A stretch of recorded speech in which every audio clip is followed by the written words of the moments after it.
سلامونه درنو دوستانو بیا هم ښه راغلاست تاسو ته وایم نن د فارکس ډفرنټ کرنسي پیرز باندې غږیږو تر پایه راسره مل اوسئ ګورئ په فارکس کې د کرنسۍ یا د اسعارو په جوړې باندې چې کله موږ غږیږو دا په دریو کټګوري باندې ویشل شوي دي یو میجرز دی او کراسز دی او اګزاریک دی یعنې لوی جوړې او کوچنۍ او نادره جوړې چې د ټولو ډېر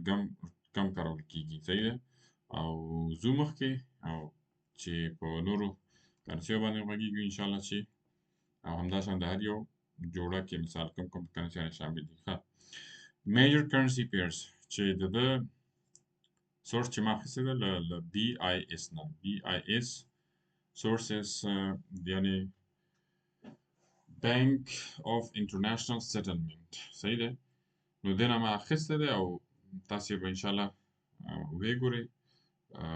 په هغه کې به تاسو تقریبا بیا لکه دلته په مثال کې زه تاسو ته ځم او دغلته راوړم یې تاسو او تاسو یې ویې ګورئ لکه وینئ دغه نو دغه یو اس ډي یورو او جی پی واي او جی پی ډي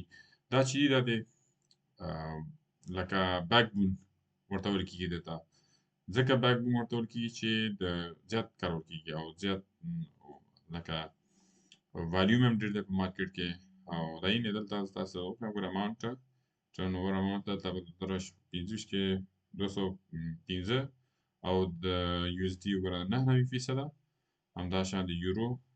48 او 23% جی پی واي چې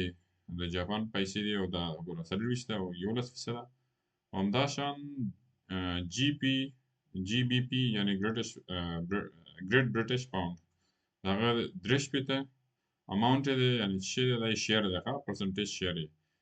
او باقي څونه 11% د مارکیټ ویلیو دی نو په دې کې دلته دی ټرن اوور دی په مارکیټ کې نو دا چې دی دا دی لکه یو مثال په ډول ما درکړی دا سورس مې هم درته ویلی چې له دغه نه مې اخیستی دی له انټرنیشنل بانک آف انټرنیشنل سیټلمنټ صحیح دی ښه راځو مخکې دلته چې زموږ هدف په دې کې دلته دی او چې دلته موږ غږیږو نو دا کوم کرنسیانې دي دا د بیک بون آف فارکس کرنسي د فارکس ټریډینګ او یا فارکس مارکیټ دا یورو یو اس ډي دی او یورو ډالر دی او بل پاوند او ډالر دی او ورپسې دا دی او بل یو اس ډي جی پی واي دا ډېر مهمې دي دا درې دانې دي نو باقي دا نور هم شته دي خو دا نور دومره ډېر نه کارول کېږي او دومره ډېر پرې ټریډ نه کېږي صحیح دی نو دا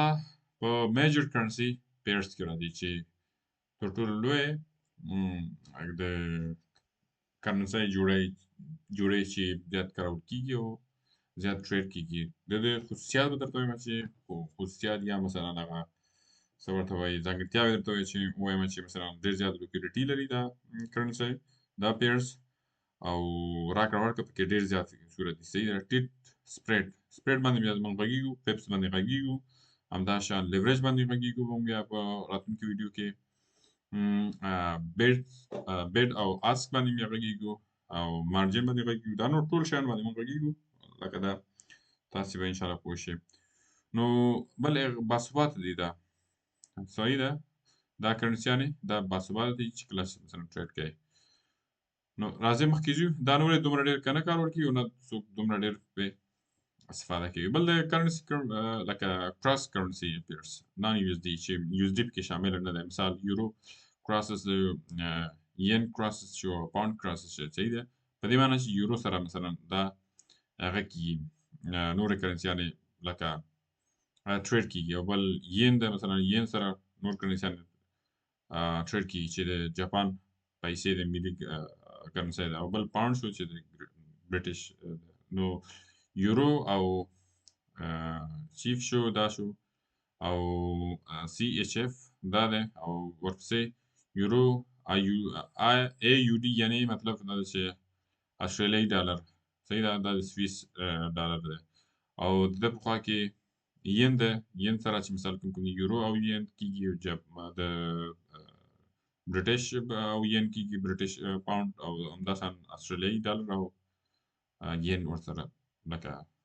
دې کې ټریډ کېږي بل پاوند شو پاوند سره کوم ډالر کوم لکه پیسې یا کوم کرنسۍ سره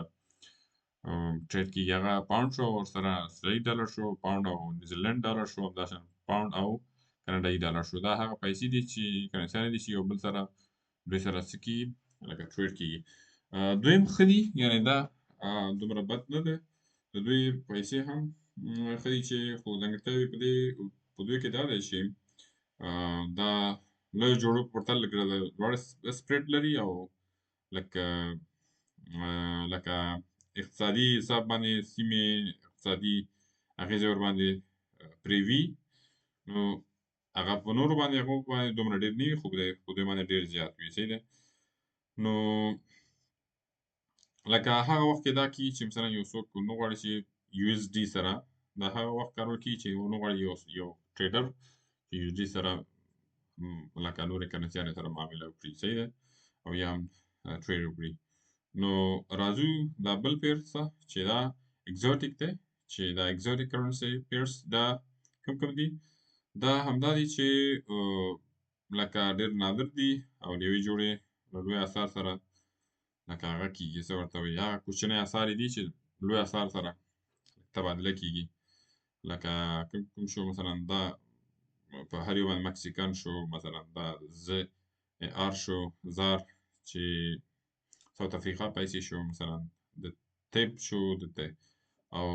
هانګ کانګ شو همداسې نور ده زه دلته په عمل تاسو ته ښیم په تصویرونو کې نو انشاءالله چې تاسې به پوه به شئ نو د دوی هغه ځانګړتیاوې څه دي ځانګړتیاوې دا دي چې لکه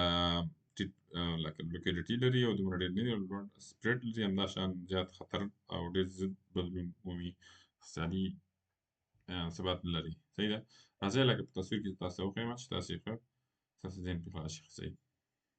نو دا یې تصویر شو او په تصویر کې ګوره یو اس ډي شو او همداشان دا نورې پیسې چې پکې یو اس ډي یورو شو کرنسۍ شو دا یې وګوره په هر یو باندې تاسې به ځان خلاص ګوره یورو او یو اس ډي شو جي ډي پي او یو اس ډي شو صحیح ده پاوند جي بي پي یعنی پاوند شو همداشان یو اس پیسې شو ورسره د سویس پیسې شو او دا بل همداشان ټولې پکې شته دي لکه ما مخکې تشریح کړې دلته ما ځکه راوړه چې تر څو چې په عکسونو سره او پیسو سره او په د ټولو سره تاسې اشنایي پیدا کړئ صحیح ده نو دا دومره ډېر هغه نه دی خو لږ هغه ما تشریح ورکړی نو هیله ده چې تاسې به پوه شئ او دغه څه چې هغه چې د پیسو په کرنسۍ باندې ځان تاسې فکر پرې خلاص شي او بل دی دغه کراس شو کراس کوم راځي ګوره ښه ګوره هر یو کې را سویس فرانس او یورو شو ګوره استرالین ډالر شو او یورو استرالیایي ډالر شو همداشان یورو شو او یورو او جاپان شو جاپاني پیسې شوې او پاوند شو همداشان جاپاني پیسې شو استرالیایي ین شو پاوند شو همداشان استرالیایي دا ټول دغه څه دي چې ما تاسو سره شریک شي تاسې پوه شئ پرې نو راځو مخکې ځو دا کراس کرنسي پیرس دی او دا هغه دی اکسوټیک نو هیله ده چې ګوره تاسو پرې ګوره دا دی ګوره زه د ساوت افریقا شو د مکسیکا شو د یو اس ډي او یو اس ډي او تیبت شو او همداشان یو اس ډي او ورسره سنګاپور شو پیسې اس جي ډي او یو اس ډي او هانګ کانګ شو یو اس ډي او ورسره سویډش شو دا هغه پیسې چې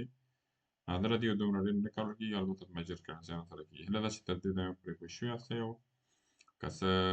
کمی راغلی وي او یا تاسو پوه شوي یاستئ نو کمنټ کې راسره شریک کړئ او لایک او سبسکرایب مو هېر نه شي او نورو ملګرو ته سره شیر کړئ تر څو که څوک غواړي چې په دې برخه کې ځان پوه کړي او دا فاونډیشن خپل بلډ کړي نو